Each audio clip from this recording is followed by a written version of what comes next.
Hello everyone, welcome to channel. हम लोग अपना फिजिकल ज्योग्राफी हम लोग पढ़ रहे थे। मतलब हमें देखो, फिजिकल ज्योग्राफी जब हम पढ़ना शुरू करते हैं तो कुछ हमें इसमें बेसिक पढ़ना होता है। सबसे पहले तो लैटिट्यूड, लॉन्गिट्यूड्स, है ना, ये सब बेसिक्स हमको पढ़ना होता है। और कुछ ज्योग्राफी की टर्मिनोलॉजी होती हैं, वो हमको पढ़ना पड़ता है ना। कॉन्टिनेंट्स के बारे में ऐसा समझना होता है, बेसिक सब, कितने कॉन्टिनेंट है, कौन सा बड़ा है, कौन सा छोटा है, सबसे बड़ा पॉपुलेशन के बेस पे कौन सा बड़ा है ना। और उससे पहले यदि हम देखें तो उसमें हमें अर्थ के बारे में, जो अर्थ का शेप है उसके बारे में थोड़ा सा बेसिक नॉलेज लेना पड़ता है। वहाँ उस पार्ट में हम लोग अभी नहीं जाएंगे, है ना।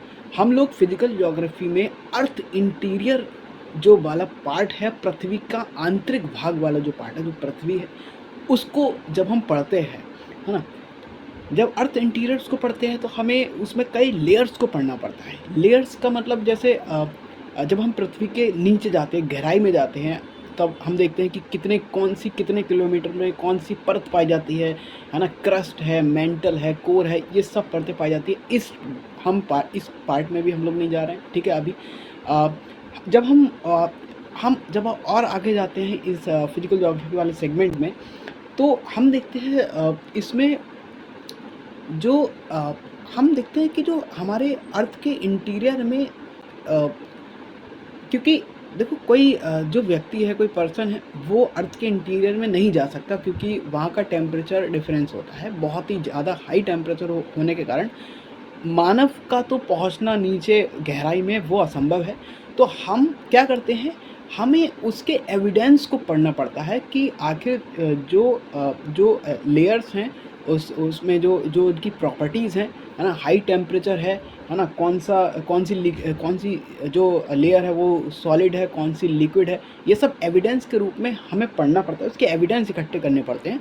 तो जब हम एविडेंस इकट्ठे करने पड़ते हैं तो एक तो जो मतलब हमें किसी भी चीज़ की ज़रूरत नहीं है, वो हमें साफ दिखाई देता है। एक वॉल्केनो जो है सबसे पहला एविडेंस हो जाता है कि हाँ, अर्थ के इंटीरियर में कुछ गर्म चीज़ें हैं, मतलब कुछ ऐसा है जिससे टेम्परेचर बहुत हाई है। वॉल्केनो, क्योंकि वॉल्केनो यानी कि ज्वालामुखी से लावा निकलता है। लावा को देख के, है ना, हम अंदाज़ा लगा सकते हैं कि भाई हाई टेम्परेचर है। एक तो ये एविडेंस हमें, ये स्रोत हमें मिल गया कि हाँ, पृथ्वी के आंतरिक भाग में जो है तापमान बहुत अधिक है।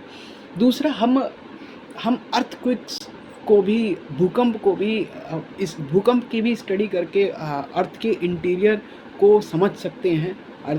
क्यों? क्योंकि भूकंप के दौरान जो सेस्मिक वेव्स जो होती हैं, है ना, उसका जो आप देखोगे जब वो ट्रैवल करती हैं अर्थ के इंटीरियर में, है ना, तो उसका पाथ डेविएशन होता है। वो अपने जो उसका पाथ होता है, मीडियम, जिस मतलब अब मीडियम में जब डिफरेंस होता है ना, एक माध्यम से दूसरे माध्यम में जब सेस्मिक वेव्स गुजरती हैं अंदर, तो फिर उनका पाथ डेविएशन हो जाता है, रास्ता वो भटक जाती हैं, या फिर स्पीड उनकी तेज़ हो जाती है या धीमी हो जाती है ना। तो इसको, भूकंप की सेस्मिक वेव्स को हम स्टडी करके हम क्या कर सकते हैं, हम अर्थ के इंटीरियर मतलब पृथ्वी के आंतरिक भाग को समझ सकते हैं, ठीक है। हम उस पार्ट पे भी अभी चर्चा नहीं करेंगे अर्थक्वेक्स में। अर्थ के इंटीरियर में मतलब पृथ्वी के आंतरिक भाग को समझने के लिए कुछ थ्योरियां दी गई हैं साइंटिस्ट, या आप कह सकते हो साइंटिस्ट, वैज्ञानिकों के द्वारा। हम वो पढ़ेंगे, ठीक है।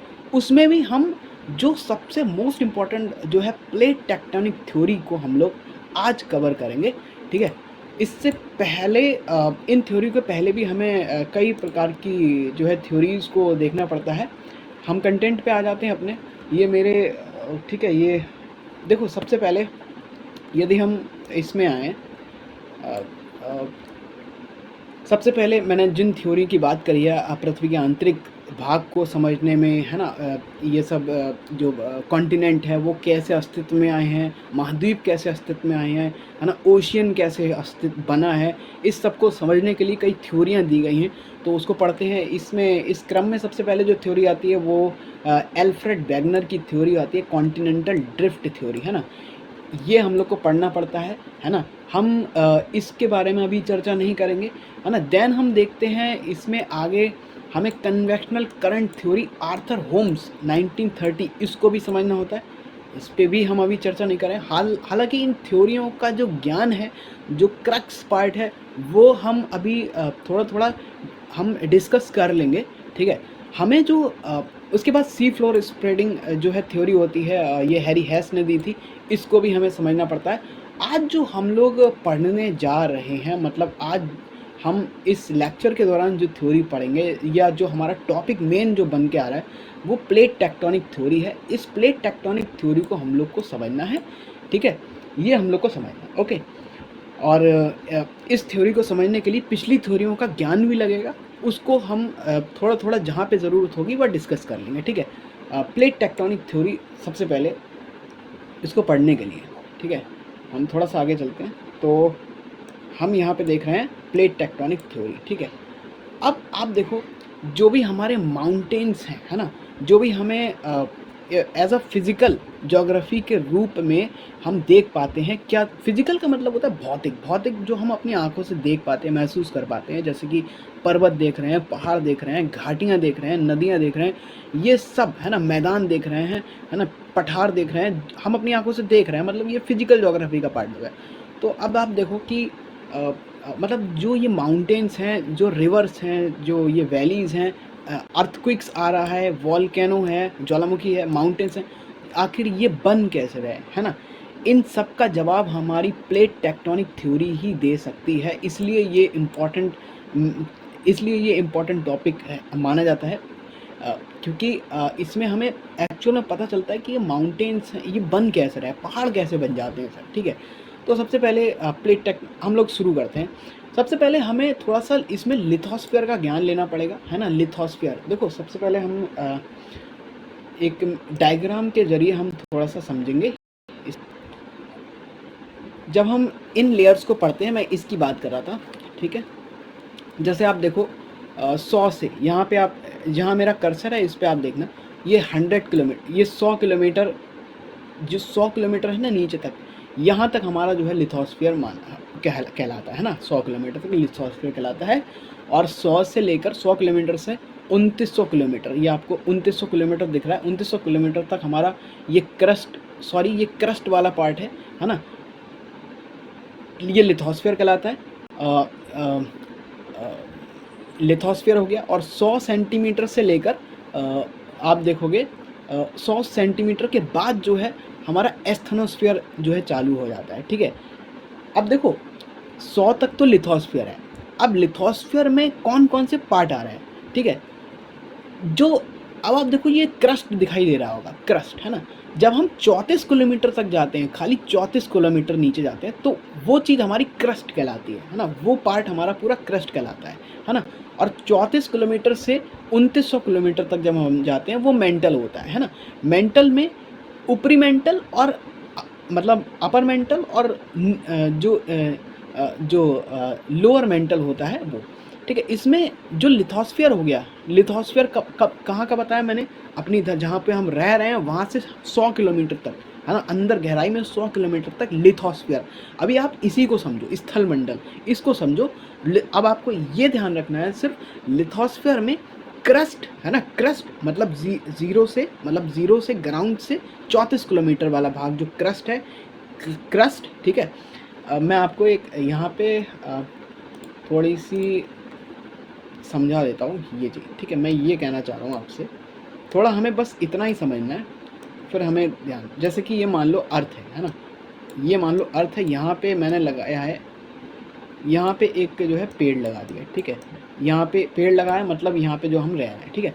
अब यहाँ से 34 किलोमीटर जब हम जाएंगे ना, 34 किलोमीटर तक जाएंगे तो ये आपका क्रस्ट है, ठीक है। इसको हम कहते हैं क्रस्ट, है ना, ये क्रस्ट है। उसके बाद 29, है ना, 2900, जब हम 2900 किलोमीटर तक जाएंगे, 2900 किलोमीटर तक हम जाएंगे, वो हमारा पूरा पार्ट मेंटल है, ठीक है।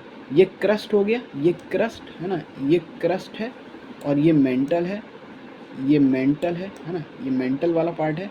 और ये फिर 2900 से 6000 तक हम लगभग जाते हैं, तो वो हमारा कोर है। क्या है? कोर, पृथ्वी का जो कोर हम कहते हैं ना उसको, ये कोर है। अब आप देखो, अब ज़ीरो से 100 मान लो यहाँ पे आ रहा है ना, 100 मान लो यहाँ पे आ रहा है, तो जो 100 की बात है ना, अब मान लो जो 100 यहाँ पे आ रहा है, तो ये जो पार्ट है, ये जो पार्ट है वो आपका कहलाएगा लिथोस्फीयर। अब आपको क्लियर हो गया है ना, ये जो है लिथोस्फीयर है ना, ये लिथोस्फीयर है। स्थल मंडल हम जिसको कहते हैं। और मैं ये कहना चाह रहा हूँ कि लिथोस्फीयर में हमारा क्रस्ट वाला पार्ट और some part of upper mantle, है ना, अपर मेंटल वाला पार्ट दोनों लिथोस्फीयर में आ जाते हैं, ठीक है। अपर मेंटल वाला पार्ट ये आ जाते हैं। अपर मेंटल वाला कौन सा? वो भी सॉलिड वाला पार्ट, है ना। मैं सॉलिड यहाँ पे क्यों लिख रहा हूँ? क्योंकि ये पूरा सॉलिड है ना। क्रस्ट भी सॉलिड है और अपर मेंटल भी सॉलिड है। 100 सेंटीमीटर के बाद हमारा टेम्परेचर इतना ज़्यादा बढ़ जाता है कि वहाँ पे चीज़ें पिघलने लगती हैं, है ना। वहाँ पे चीज़ें पिघलने लगती हैं सर, है ना। 100 सेंटीमीटर के बाद हमारा इतना ज़्यादा टेम्परेचर बढ़ जाता है कि वहाँ पे चीज़ें पिघलने लगती हैं और पूरी क्रस्ट का भार, और आप देखोगे पूरी क्रस्ट का भार, प्रेशर यहाँ पे लगता है, तो उसके कारण ये थोड़ा थोड़ा सॉलिड भी है, ठीक है। ये जो है ये थोड़ा थोड़ा सॉलिड भी है। तो इसलिए इसकी स्टेज को हम जो कहते हैं वो सेमी सॉलिड कहते हैं, ठीक है। जो 100 सेंटीमीटर के नीचे वाली जो स्टेट है उसको हम लोग सेमी सॉलिड कहेंगे, ठीक है, सेमी सॉलिड। और सेमी सॉलिड 100 सेंटीमीटर के नीचे का जो लेयर है उसको हम लोग एस्थेनोस्फीयर कहते हैं। एस्थेनोस्फीयर का मतलब एस्थेनोस्फीयर, है ना, एस्थेनोस्फीयर। और एस्थेनोस्फीयर का मतलब यहाँ पे है दुर्बलता मंडल। दुर्बलता मतलब दुर्बल है, मतलब आप समझ सकते हो गोंद की तरह है। गोंद मतलब ना ही ज़्यादा ठोस है और ना ही ज़्यादा मतलब ना ही ज़्यादा द्रव वाला है ना। तो बीच का है, सेमी सॉलिड है, इसलिए हम कहते हैं, ठीक है। 100 सेंटीमीटर के नीचे तापमान बहुत ज़्यादा होता है एस्थेनोस्फीयर में, है ना, इतना ज़्यादा कि वो पिघला देता है सबको। ऊपर ये लिथोस्फीयर हमारा सॉलिड वाला ही, इससे हमें चिंता नहीं करना है, ठीक है। तो आई होप यहाँ तक हम लोग ने कुछ पार्ट को समझ लिया है, ठीक है। इसको मैं रफ कर देता हूँ क्योंकि इसकी ज़रूरत नहीं है अब।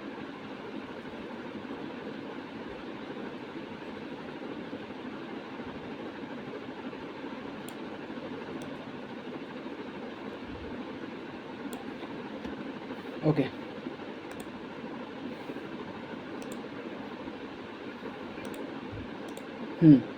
तो हम लोग देख रहे थे, देखो सबसे पहले प्लेट टेक्टोनिक थ्योरी हम लोग पढ़ रहे हैं, है ना। ये आप वापस आ जाते हैं यहाँ पे। अब और हमने इसमें लिथोस्फीयर वाला भी पार्ट समझ लिया। सबसे पहले हम देखते हैं प्लेट टेक्टोनिक थ्योरी का जो अर्थ है, इसका इस शब्द का मतलब क्या है भाई। प्लेट का मतलब हम कहाँ से लेंगे? प्लेट का मतलब लिथोस्फीयर स्लैब से ले रहे हैं लोग। लिथोस्फेरिक स्लैब मतलब कि लिथोस्फेरिक स्लैब मतलब कि मान लो ये है अपना लिथोस्फेरिक स्लैब, ये यहाँ से कह रहे हैं, ठीक है। इसको 0 से 100 सेंटीमीटर का जो लिथोस्फेरिक स्लैब है, एक इसको ऐसा कह रहे हैं, है ना।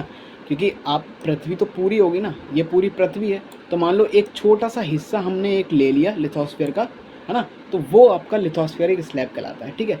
इसको ये आ गया, है ना। और लिथोस्फेरिक स्लैब में, लिथोस्फीयर में क्रस्ट भी आता है और some part of upper mantle वाला भी आता है, ये भी आपको याद रखना है, ओके, ठीक है, ओके। अब देखो, अब टेक्टोनिक का मतलब क्या है? प्लेट टेक्टोनिक का मतलब होता है स्लो मूवमेंट, है ना। टेक्टोनिक स्लो मूवमेंट मतलब धीरे धीरे परिवर्तन होना, ठीक है, धीरे धीरे बदलाव होना, स्लो मूवमेंट। टेक्टोनिक मतलब कि इस पूरे अर्थ का मतलब यहाँ पे ये है। प्लेट मतलब जब हमारा, जहाँ पे हम रह रहे हैं, जहाँ लिथोस्फीयर वाला हमारा वो है, जहाँ पे हमारे माउंटेन्स हैं, जहाँ पे पूरे ओशियन है, ठीक है। जिस भाग में हम लोग रह रहे हैं पृथ्वी के, लिथोस्फीयरिक वाला जो भाग है, 0 से 100 किलोमीटर तक के नीचे का जो भाग है, 0 से 100 किलोमीटर तक का जो, जहाँ पे हम रह रहे हैं, ठीक है, उसका एक टुकड़ा जो लिथोस्फीयर, वो जब वो स्लो मूवमेंट करता है ना, जब वो स्लो मूवमेंट करता है, मतलब कि वो चीज़ हम लोग पढ़ेंगे प्लेट टेक्टोनिक थ्योरी, है ना। तो समझ में आ गया होगा यहाँ पे, ठीक है। अब हम देखो टाइप्स में सबसे पहले टाइप्स पढ़ लेते हैं, हाँ। जैसे देखो, जैसे मान लेते हैं ये अपना पूरा क्रस्ट है, ठीक है, ओके। मान लेते हैं ये जो है, मान लेते हैं ये पूरा स्लैब है, ठीक है, ओके। ये मान लेते हैं पर्वत है यहाँ पे, है ना, यहाँ पेड़ लगाया हुआ है मैंने, यहाँ पे हम लोग रह रहे हैं।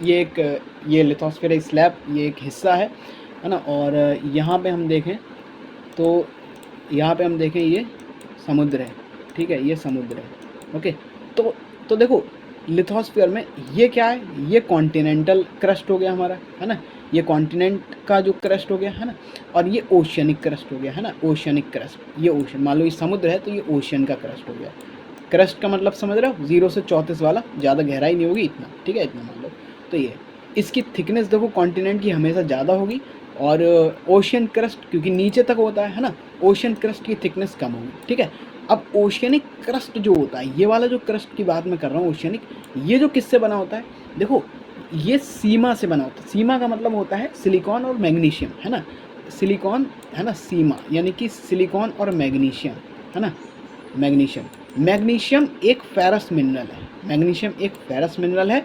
फेरस मिनरल लोहे का तत्व वाला एक मिनरल है, इसलिए मैग्नीशियम तत्व इसमें पाया जाता है। और ये जो है जो हमारा कॉन्टिनेंट महाद्वीपीय जो क्रस्ट है, महाद्वीपीय जो क्रस्ट है वो हमारा सियाल से मिलकर बना होता है, सियाल यानी कि सिलिकॉन और एल्यूमिनियम, ठीक है। तो इसमें मैग्नीशियम वाला पार्ट है, तो इसलिए फेरस मिनरल्स हैं इसमें, इसलिए ओशियन का क्रस्ट हमेशा भारी होगा, ये ध्यान रखना। और जो ये कॉन्टिनेंटल क्रस्ट वाला पार्ट है वो हमेशा हल्का होगा, ये आपको समझना है, ठीक है। ये पर्वत है ऊपर, आप देख सकते हो, ठीक है। अभी हम बताएंगे कि ये पर्वत आखिर बन कैसे रहे हैं, ठीक है, ओके, ठीक, ओके। तो यही ये लिखा हुआ है यहाँ पे टाइप्स में, है ना। कॉन्टिनेंटल प्लेट, कॉन्टिनेंटल प्लेट मैंने बता दी क्या होती है, और ओशियनिक प्लेट, है ना। ये कॉन्टिनेंटल प्लेट हो गई और ये ओशियनिक, ये ओशियनिक वाली हो गई, ठीक है। अब आप देखो इसमें वही है, सियाल होता है, इसमें सीमा होता है, ये लाइटर होती है, ये हैवी, ये भारी होती है, मैंने इसका कारण बता दिया क्यों होती है, ठीक है। अब देखो इसमें जो ये है ना, अब आपको ये समझना है, अब देखो यहाँ पर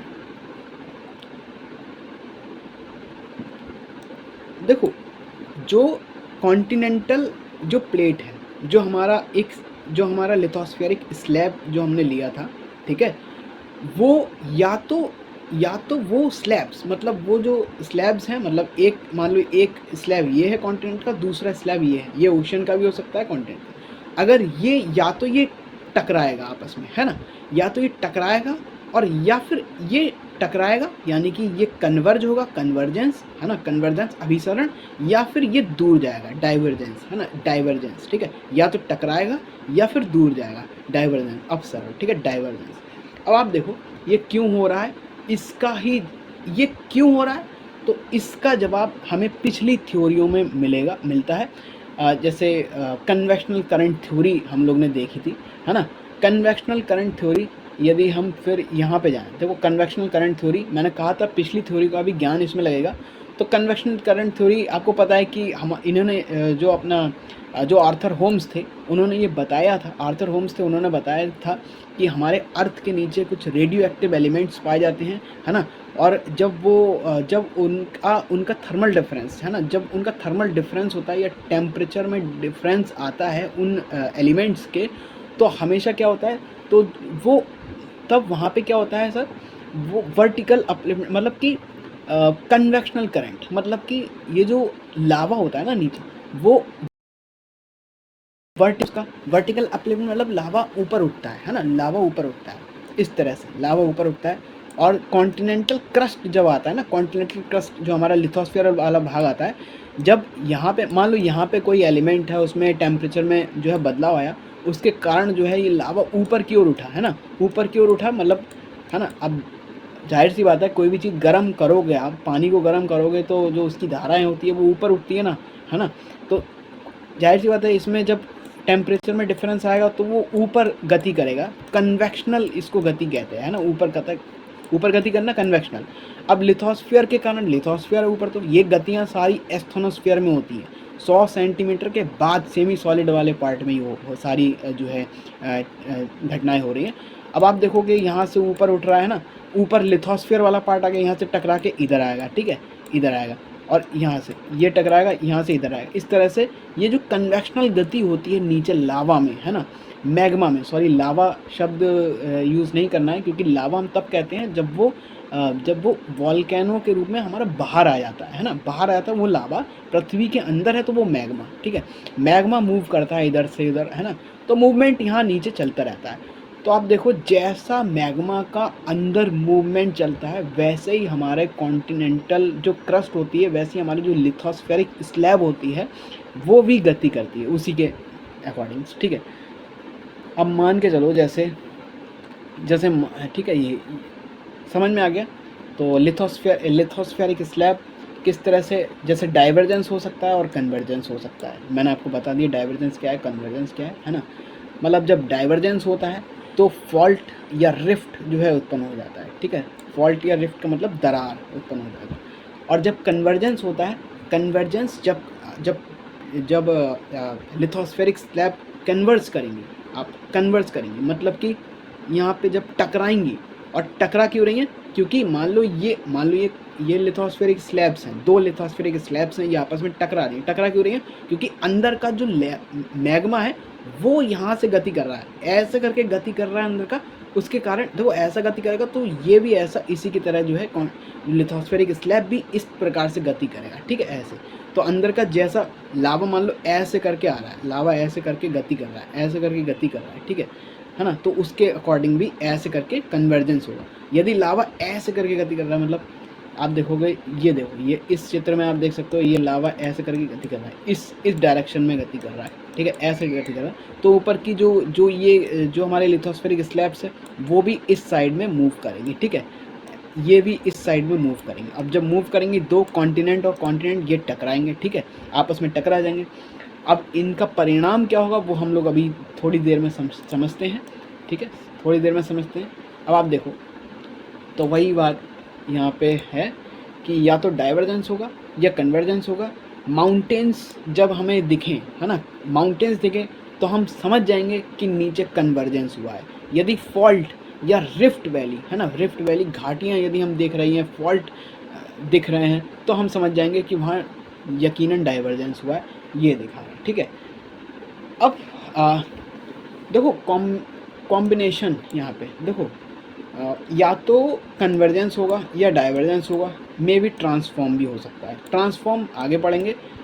सबसे पहले हम देखो ओशन की क्रस्ट, या तो ओशन क्रस्ट की होगा, है ना, या कॉन्टिनेंट का होगा डाइवर्जेंस, या ओशन कॉन्टिनेंट का होगा, या कन्वर्जेंस की, ठीक है। अब हम लोग जो सबसे पहले हम लोग पढ़ेंगे कन्वर्जेंस पॉसिबिलिटीज़, है ना। जब कन्वर्जेंस जब होगा मतलब आपस में जब टकराया जाएगा, है ना, तब हमारा ये देखना है, तब हमारी क्या क्या जो है स्थितियाँ बनती है, ठीक है। देखो सबसे पहले यहाँ पे आप समझ लो, ये ओशियन का क्रस्ट है, आपको आप देख पा रहे हो, ये ओशियन का क्रस्ट है ना, ये ओशियन है, ये समुद्र है, और ये कॉन्टिनेंट है, ये कॉन्टिनेंट आप मान के चलो, ठीक है, ये कॉन्टिनेंट आप मान के चलो।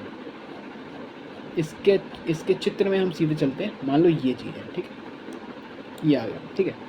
मान लो ये अपना ओशियन का क्रस्ट है ना, ये अपना ओशियन है ना, ये ओशियन का क्रस्ट है, और यहाँ पे आप देखोगे तो ये कॉन्टिनेंट का क्रस्ट है, ये आपका कॉन्टिनेंट का क्रस्ट है, ठीक है। अंदर का मैग्मा कैसे मूव कर रहा है, इस डायरेक्शन में मूव कर रहा है ना, इस डायरेक्शन में मूव कर रहा है। मूव क्यों कर रहा है वो हमने आर्थर होम्स की कन्वेक्शन करंट थ्योरी से समझ लिया, ठीक है। ये मूव कर रहा है तो ऊपर का जो ये वाला जो भाग है वो भी मूव करेगा। किस डायरेक्शन में मूव करेगा, इस डायरेक्शन में मूव करेगा, ठीक है। अब आप देखो, अब इधर ये वाला जो है मैग्मा इधर को मूव कर रहा है ना, इस डायरेक्शन में मूव कर रहा है, ठीक है। तो ये जो ओशियन का क्रस्ट है वो भी। अब हम देखें कि हमारी पॉसिबिलिटीज़, मतलब एक पॉसिबिलिटी हमारी ये है, हम कन्वर्जेंस में देख रहे हैं, मतलब सारा अभी कन्वर्जेंस करा के देखेंगे। और कन्वर्जेंस किस किस में कराएंगे, तीन प्रकार से हो सकता है कन्वर्जेंस। या तो कॉन्टिनेंट लड़ जाएं, ठीक है, कन्वर्ज हो जाएं, या फिर ओशियन लड़ जाएं, मतलब ओशियन की क्रस्ट जो होती है वो जो है कन्वर्ज हो जाए, या कॉन्टिनेंटल कन्वर्ज हो जाए, या एक ओशियन और एक कॉन्टिनेंटल कन्वर्जेंस हो जाए। तीन पॉसिबिलिटी हो सकती है, तीनों को पढ़ेंगे। तो देखो, जब हमारा ओशियन और कॉन्टिनेंटल क्रस्ट जब आपस में कन्वर्ज करते हैं तो कैसी स्थितियाँ बनती हैं।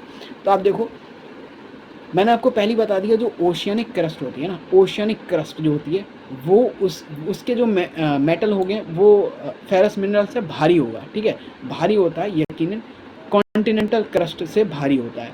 भारी होने के कारण जब वो टकराता है तो वो सबडक्ट होगा, नीचे चला जाता है, ठीक है, नीचे चला जाता है। अब इसको समझने के लिए आप एक चीज़ और भी आपको समझनी होगी। देखो जैसे ये कॉन्टिनेंट है, ठीक है, अब मान लेते हैं ये कॉन्टिनेंट है, ठीक है, कॉन्टिनेंटल क्रस्ट है, ठीक है। अब कॉन्टिनेंटल क्रस्ट में हमारी जो है सारी रिवर्स होती हैं, है ना, सारी रिवर्स नदियाँ सारी हमारी कॉन्टिनेंट पे ही चलती हैं, ठीक है, जहाँ पे महाद्वीप जहाँ पे हम रहते हैं, सारी नदियाँ। अब नदियाँ अब जब प्रभावित होती हैं, बहती हैं, तो अपने साथ कई प्रकार के सेडिमेंट्स, है ना, जो भी कंकड़ पत्थर जो होता है सेडिमेंट्स उसको हम बोल सकते हैं, वो सेडिमेंट्स अपने साथ बहा के लाती हैं, और ये सारे सेडिमेंट्स जो होते हैं वो कॉन्टिनेंट के किनारों पर एकत्रित हो जाते हैं, और जो एकत्रित होते हैं उसको ज्योग्राफी की भाषा में हम लोग कहते हैं भूसन्नति, या इसको कहते हैं हम भूसन्नति या जियोसिंक्लाइन, ठीक है, जियोसिंक्लाइन इसको कहते हैं, ठीक है, जो भी हमारा जो सेडिमेंट्स हमारा यहाँ पे किनारे पे इकट्ठा होता है। और जब ये कोई ओशियनिक क्रस्ट कॉन्टिनेंटल क्रस्ट के किनारे पे जियोसिंक्लाइन है, ठीक है, जब ये टकराई तो जब ओशन की क्रस्ट नीचे जाती है ना, नीचे कहाँ, नीचे चली जाती है एस्थोनोस्फीयर तक, मतलब वो वाले पार्ट में चली जाती है जहाँ पे टेम्परेचर बहुत ज़्यादा है, 100 किलोमीटर के नीचे चली जाती है जहाँ पे टेम्परेचर बहुत ज़्यादा है, ठीक है। अब जब ये ओशन की क्रस्ट जब नीचे जाती है तो यहाँ पे तो पहले से ही मैग्मा है ना, और ज़्यादा मैग्मा इसमें ऐड हो गया ओशियनिक क्रस्ट का, है ना, मतलब ओशियनिक क्रस्ट का और भी पदार्थ जब अंदर जाके इसमें मतलब ये पिघलेगा तो और भी ज़्यादा जो है, यहाँ पे पहले से ही मैग्मा है, और भी ज़्यादा मैग्मा इकट्ठा हो गया, है ना, और मैग्मा इकट्ठा मतलब प्रेशर ज़्यादा बढ़ जाएगा, अब यहाँ पे दबाव बढ़ जाएगा, है ना, दबाव बढ़ेगा तो वो कोई जगह ढूंढेगा बाहर निकलने के लिए, है ना, तो जहाँ से ये बाहर निकलनी, आप यहाँ पे अभी विराम लगाइए। अब आप देखो, जब आप ओशियनिक क्रस्ट और कॉन्टिनेंटल क्रस्ट कन्वर्ज होंगी, है ना, तो जो ये जियोसिंक्लाइन होता है, जो सेडिमेंट्स होते हैं जो किनारों पे इकट्ठा होते हैं, वो सिकुड़ के पर्वतों का निर्माण करने लगते हैं, ठीक है, मतलब उनमें फोल्डिंग उत्पन्न हो जाती है, फोल्डिंग, इसलिए इनको बलय पर्वत भी कहते हैं, ठीक है। अब आप देखो ये फोल्ड माउंटेन का बनना, फोल्ड मतलब जो पर्वत बन रहे हैं वो कैसे बन रहे हैं, आपको समझ में आ गया, है ना। जब भी एक ओशियन मतलब एक समुद्र की परत, है ना, और एक महाद्वीप की परत आपस में टकराएगी, है ना, तब उनसे माउंटेन्स तो बनेंगे ही बनेंगे, ओके, यहाँ से माउंटेन्स तो आपके बनेंगे। अब आप देखो, जब ओशियनिक क्रस्ट अंदर गई, अंदर जाके जब यहाँ पे प्रेशर जब बढ़ा है ना, पिघली है ये, और जब प्रेशर बढ़ा है तो वो जगह ढूंढेगा कहाँ से, जो यहाँ पे जो लावा बढ़ा, मतलब मैग्मा जो बढ़ा है, अत्यधिक मैग्मा बढ़ गया है, तो वो बाहर निकलने को सोचेगा, दबाव बढ़ रहा है तो बाहर निकलेगा, और किसी ना किसी माउंटेन से ये फूट जाएगा, निकल जाएगा, और यहाँ से फिर हम देख सकते हैं कि ये वॉल्केनो बनने की शुरुआत होती है, ज्वालामुखी बनने की शुरुआत होती है, ज्वालामुखी पर्वत, है ना, बनने की शुरुआत होती है। तो वॉल्केनो भी हमें यहाँ पे दिखता है ना, और जब ऐसी ये सब सिचुएशन हो रही है तो अर्थक्वेक्स, भूकंप तो आना ही है, ठीक है, भूकंप भी आ सकता है, तो ये हो गया, ठीक है। और अब देखो, जब भी ओशियनिक क्रस्ट कन्वर्जेंस जब भी होगा, और ओशियन क्रस्ट जो है जब भी अंदर जाएगी, एस्थोनोस्फीयर तक जाएगी, तो ये क्या हो रहा है, ये इसका विनाश हो रहा है, मतलब कि जो कॉन्टिनेंटल क्रस्ट जो थी उसका विनाश हुआ, है ना, विनाश मतलब अंदर जाके वो पिघल गई, है ना। जब भी इस स्थिति में हम शब्द को यूज़ करते हैं, वो शब्द है डिस्ट्रक्टिव मार्जिन, है ना, तो विनाशकारी किनारे। पीटी में ये पूछ सकते हैं कि डिस्ट्रक्टिव मार्जिन हमें कौन से स्थिति में दिखते हैं, तो आप बताओगे भाई कन्वर्जेंस की स्थिति में हमें दिखते हैं, जब भी ओशियन क्रस्ट और कॉन्टिनेंटल क्रस्ट आपस में कन्वर्ज होती हैं, आपस में जब टकराती हैं, तो हमें डिस्ट्रक्टिव मार्जिन दिखेंगे, ठीक है। तो हमने अभी देखा ओशियन और कॉन्टिनेंट का कन्वर्जेंस, हमने एक स्थिति को समझ लिया, ठीक है।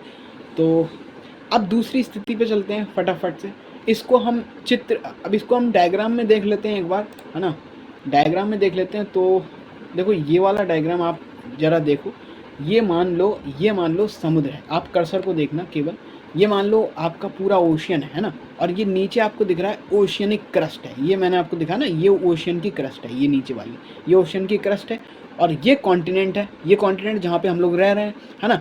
अब ये कॉन्टिनेंट की क्रस्ट है, मैंने आपको बताया इसकी थिकनेस ज़्यादा होती है ना, और ओशियन की थिकनेस कम होती है, ये भारी होती है। जब ये आपस में कन्वर्स क्यों कर रहे हैं, क्योंकि अंदर का जो मैग्मा है वो इस तरह से मूव कर रहा है ना, मैग्मा मूव कर रहा है, आप देखोगे यहाँ से मैग्मा मूव कर रहा है, तो क्या होगा, जब ये टकराएगा तो ये ओशियन की जो ओशियनिक लिथोस्फीयर जो वाला पार्ट है वो अंदर धसा ये एस्थोनोस्फीयर तक चला गया।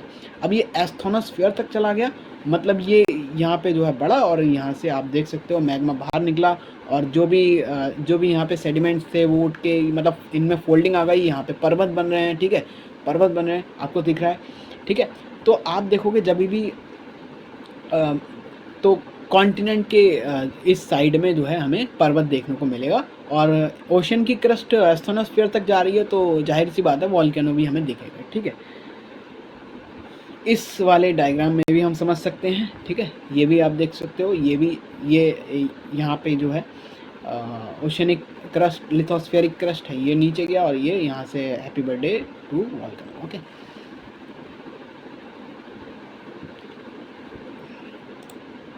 हमने एक पॉसिबिलिटी को समझ लिया है, कन्वर्जेंस में ओशियनिक क्रस्ट और कॉन्टिनेंटल क्रस्ट की कन्वर्जेंस हमने समझ लिया। अब चलते हैं, अब दोनों जो स्लैब्स जो हैं कॉन्टिनेंट की, तो क्या स्थिति बनेगी। देखो यदि आप देखो एक हमारी कॉन्टिनेंटल लिथोस्फेरिक जो है स्लैब, एक ये रही कॉन्टिनेंट की है ये, है ना, और ये भी कॉन्टिनेंट की है, ठीक है, ये भी कॉन्टिनेंट की है। जब ये आपस में कन्वर्ज करेंगे, कन्वर्ज डाइवर्जेंस नहीं बोल रहा हूँ, डाइवर्जेंस मतलब दूर, जब डाइवर्जेंस होगा तो ये दूर होंगे। अभी ये कन्वर्जेंस हो रहा है, अभी ये आपस में टकरा रहे हैं, कन्वर्ज कर रहे हैं, टकराएंगे, कॉन्टिनेंट।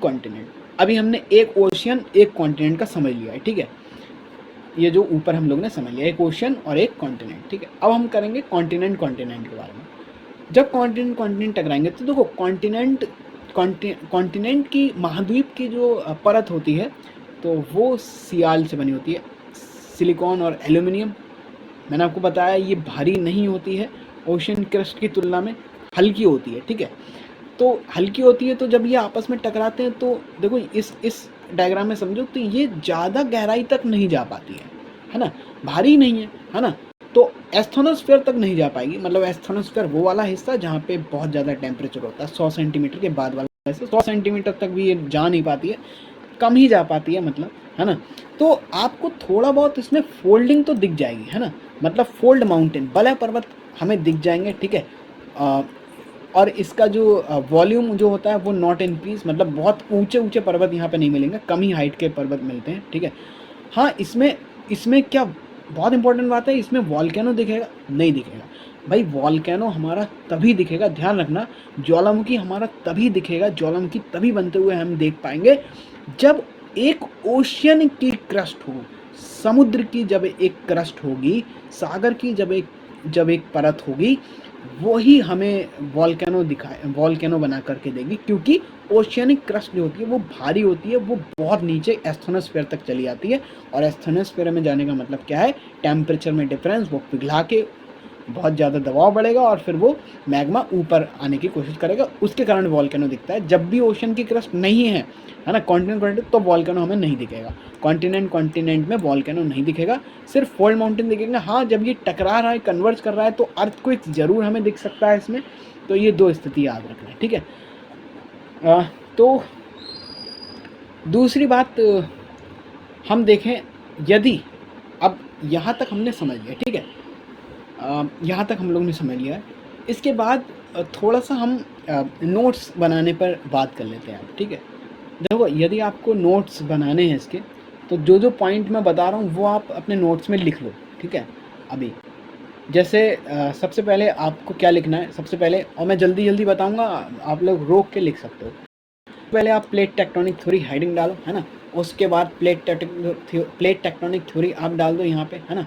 इसमें प्लेट का मतलब डालना, प्लेट बराबर आप लिखना लिथोस्फेरिक स्लैब, बस इतना लिख के छोड़ देना। देन आप देखो इसमें आप लिखना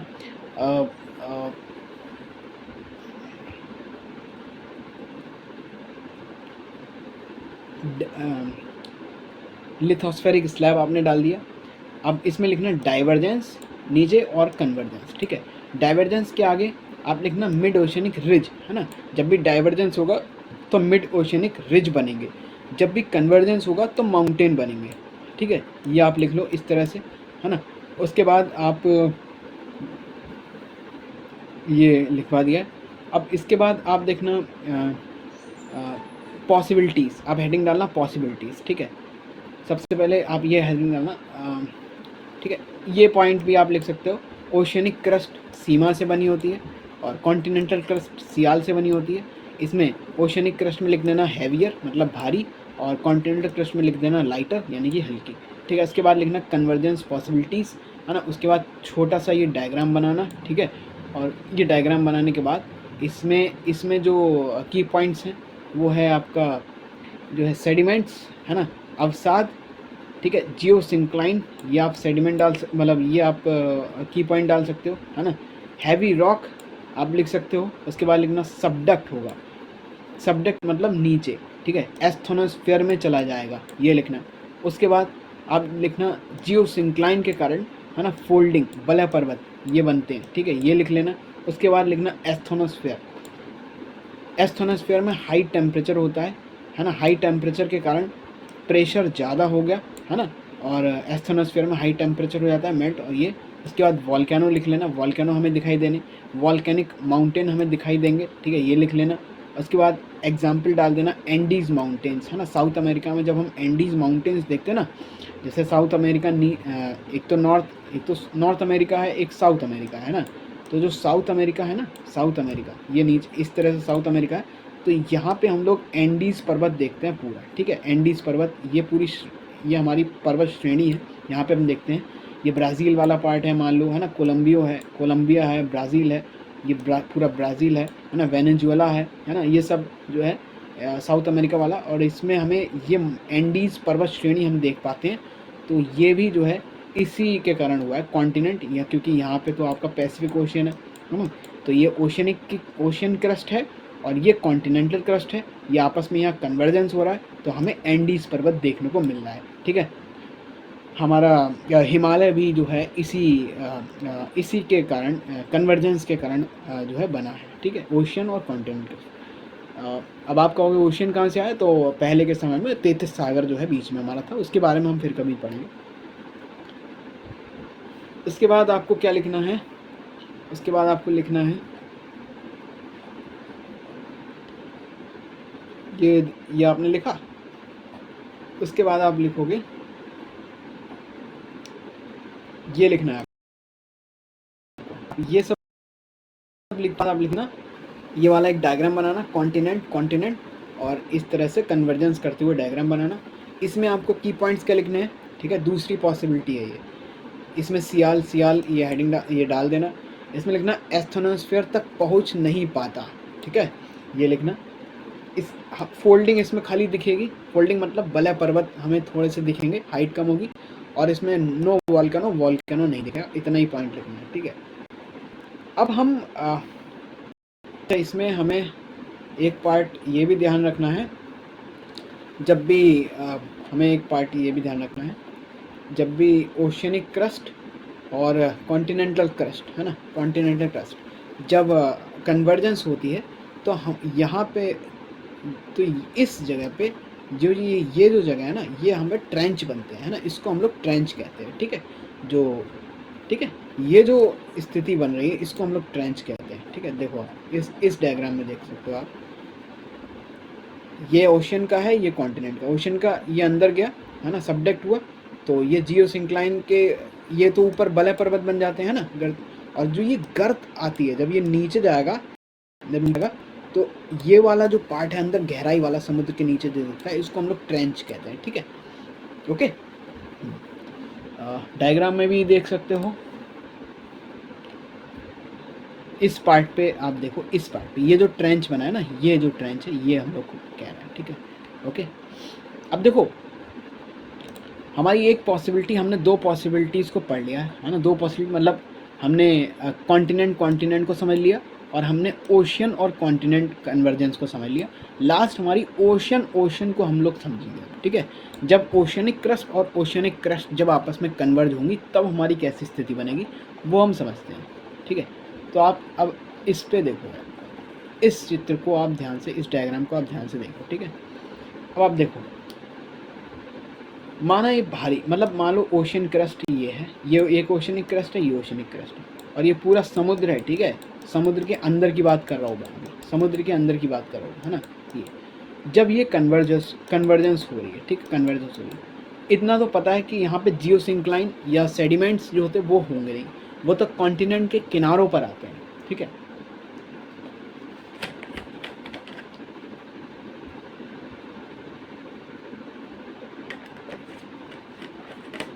कहाँ आते हैं? कॉन्टिनेंट के किनारों पर जमा होते हैं जियोसिंक्लाइन सेडिमेंट्स।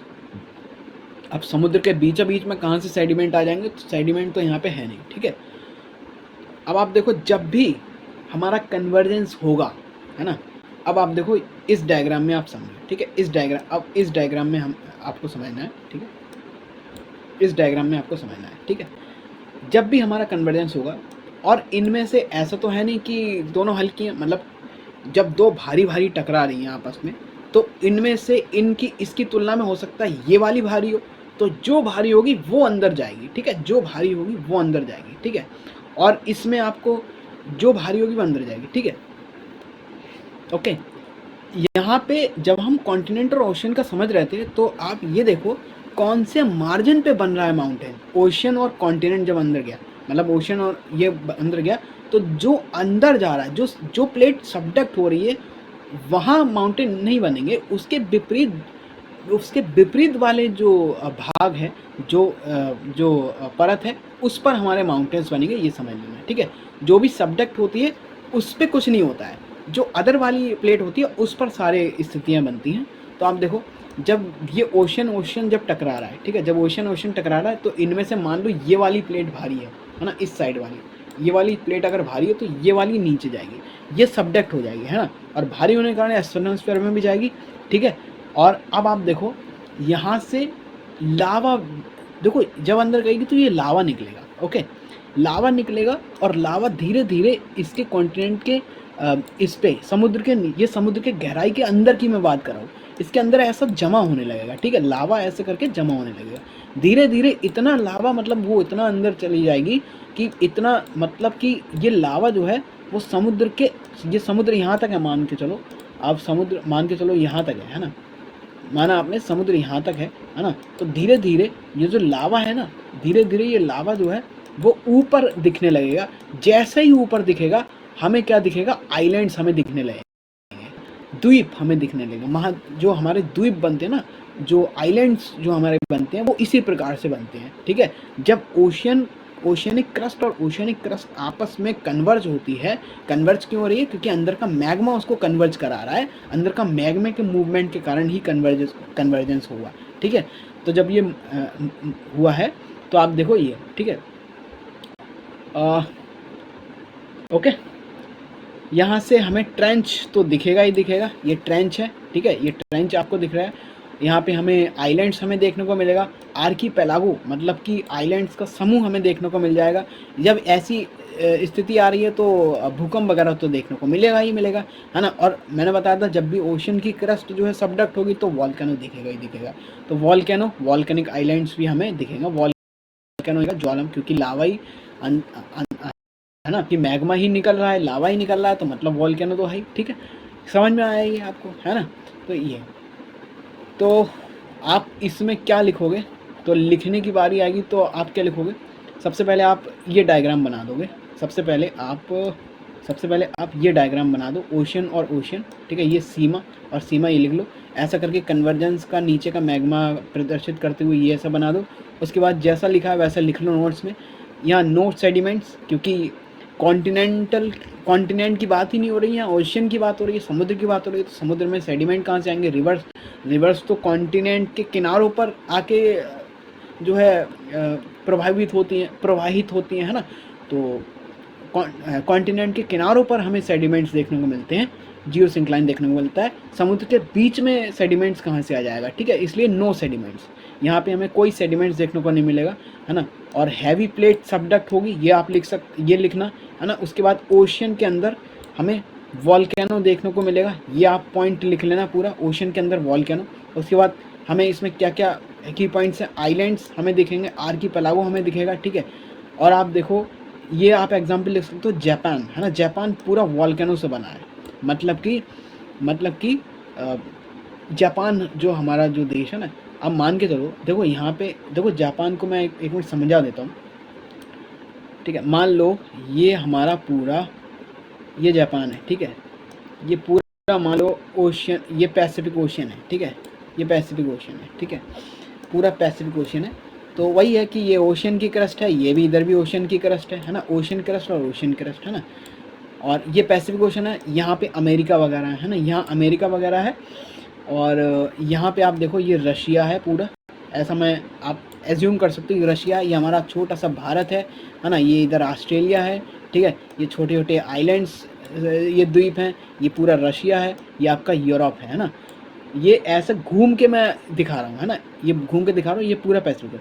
मतलब यदि हम पूरा वर्ल्ड मैप देखते हैं ना, तो इस तरह से हम लोग को देखने को मिलता है कुछ है ना, इधर से साइड में है ना, और ये ठीक है, ये पैसिफिक ओशन है। तो ये मान लो ये है ओशन की क्रस्ट, ये भी ओशन की क्रस्ट है और इधर भी ओशन के, जब ये टकराया आपस में समुद्र के अंदर, ये तो पूरा पैसिफिक ओशन है ना, पूरा समुद्र है ये, समुद्र के अंदर यहाँ पे ओशन टकराया तो लावा निकला, तो लावा धीरे धीरे बाहर आ गया ओशन के, तो ये जो जापान बन गया है इस तरह से है ना। जापान जो देश है वो हमारा इसी प्रकार से बना है, वो आइलैंड, एक आइलैंड कंट्री है ना जापान, तो पूरा है ना, तो इसी प्रकार से बना है।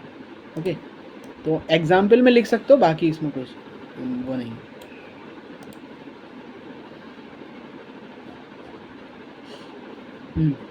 तो जापान पूरा वोल्केनो से बना, ये पॉइंट लिख लेना। इसमें अर्थक्वेक दिखेगा, हाँ ये पॉइंट लिख लेना, ठीक है। और रिंग ऑफ फायर ये लिख सकते हो। ओशियन ओशन मतलब ओशियन ओशन कन्वर्जेंस, ठीक है, ओशियन ओशन कन्वर्जेंस जब हो रहा है तो ये पॉइंट्स मैं लिखवा रहा हूँ। इसके बाद आप रिंग ऑफ फायर है ना, अग्नि वलय है ना, ये भी आप देख सकते हो। और सरकम पैसिफिक बेल्ट भी हम कहते हैं इसको, सरकम पैसिफिक बेल्ट, परिप्रशांत, ठीक है, बेल्ट भी इसको कहते हैं, ये भी लिख लेना पॉइंट। रिंग ऑफ फायर क्या है?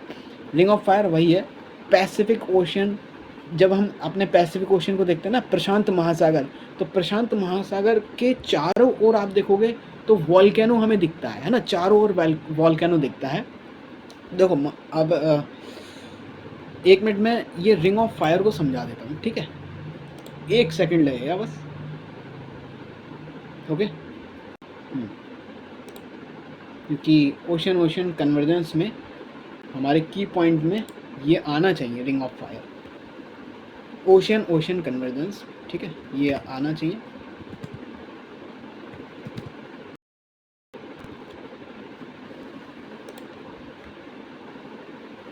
देखो ये देखो, रिंग ऑफ फायर का मतलब क्या है मैं आपको बता देता हूँ। देखो ये आप समझो, इस चीज़ को समझो, ठीक है।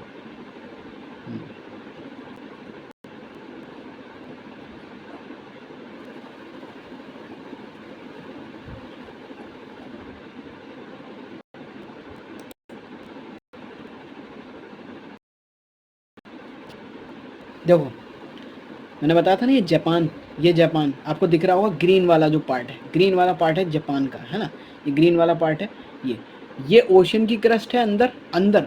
अब समुद्र, ये पैसिफिक ओशन है पूरा, मैं बता रहा हूँ, ये नॉर्थ अमेरिका वाला पार्ट है, ये साउथ अमेरिका वाला पार्ट है ना। आप देखोगे ये पूरी ओशन की क्रस्ट है, नीचे हम समुद्र के नीचे जाएं तो ये ओशन की क्रस्ट है, इधर भी सब ओशन की क्रस्ट लगी हुई है।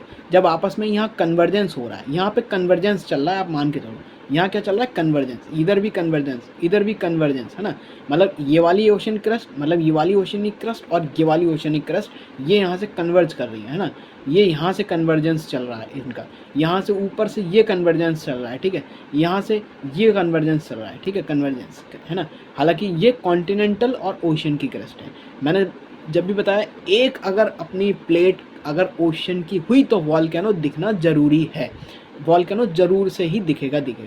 तो यहाँ पे आप देख लो, जिधर भी देखोगे आपको एक ओशन की प्लेट ज़रूर दिखेगी, साथ में कॉन्टिनेंट है तो नो प्रॉब्लम, क्योंकि ओशन की क्रस्ट तो एक आनी चाहिए, वॉल्केनो हमें दिख जाएगा। तो जब भी इस जगह पे आप देखो, ये वाला जो पार्ट है अपने पूरे अर्थ का, ये पार्ट जो है रिंग ऑफ फायर कहलाता है। क्यों? क्योंकि यहाँ पे बहुत सारे वॉल्केनो हमें देखने को मिलते हैं, ज्वालामुखी हमें ऐसा देखने को मिलता है, ठीक है। ये साउथ अमेरिका में जो एंडीज़ पर्वत है, यहाँ पे तो हमें एंडीज़ पर्वत में कई ऐसे माउंटेन हैं, ये है ना, वॉल्केनो, कोटोपैक्सी, चिम्बारोजी, ये वगैरह वगैरह माउंटेन्स हम लोग यहाँ पे पढ़ते हैं। तो ये सब वॉल्केनो हमारा है, इसलिए हम इसको रिंग ऑफ फायर कह रहे हैं, ठीक है। तो इस वाले पार्ट में रिंग ऑफ फायर समझ के है ना, ये आपको ये पॉइंट भी आप लिख लेना ओशन में, ठीक है, रिंग ऑफ फायर लिख लेना।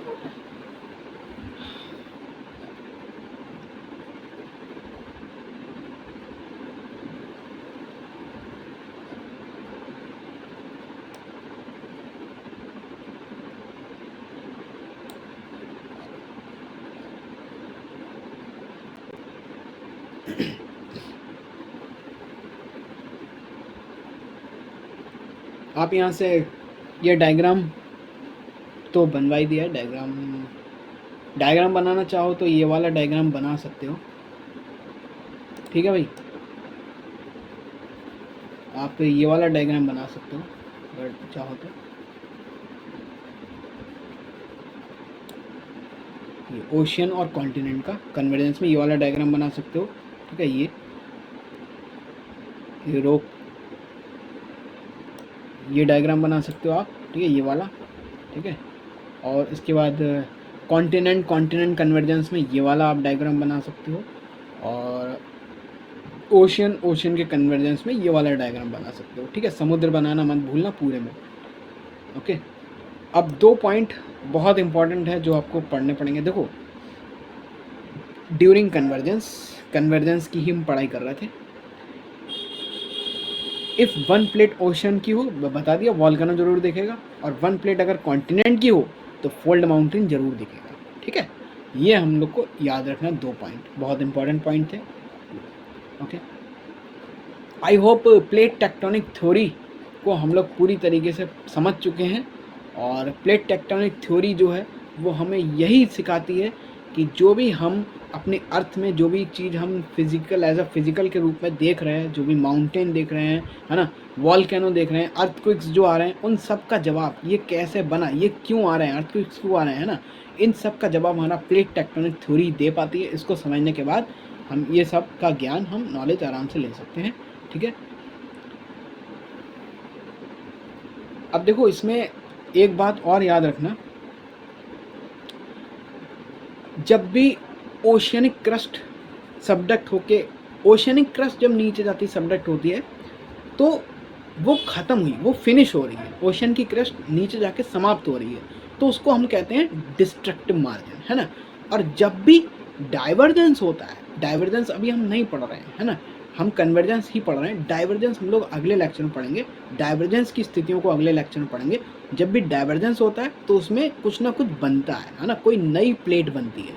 तो एक जगह, मतलब कन्वर्जेंस में, कन्वर्जेंस जब होता है तो हमें, और ओशियन क्रस्ट होती है तो हमें डिस्ट्रक्टिव मार्जिन हम लोग को याद रखना है, और जब डाइवर्जेंस होता है तो उसमें कंस्ट्रक्टिव मार्जिन हम लोग को ध्यान रखना है, ठीक है, ध्यान रखना है, ओके। आज के लिए इतना काफ़ी है, काफ़ी लंबी क्लास है, और प्लेट टेक्टोनिक थ्योरी को हम लोग ने समाप्त किया है। आगे और भी इसके आगे हम लोग कंटिन्यू करेंगे, ठीक है।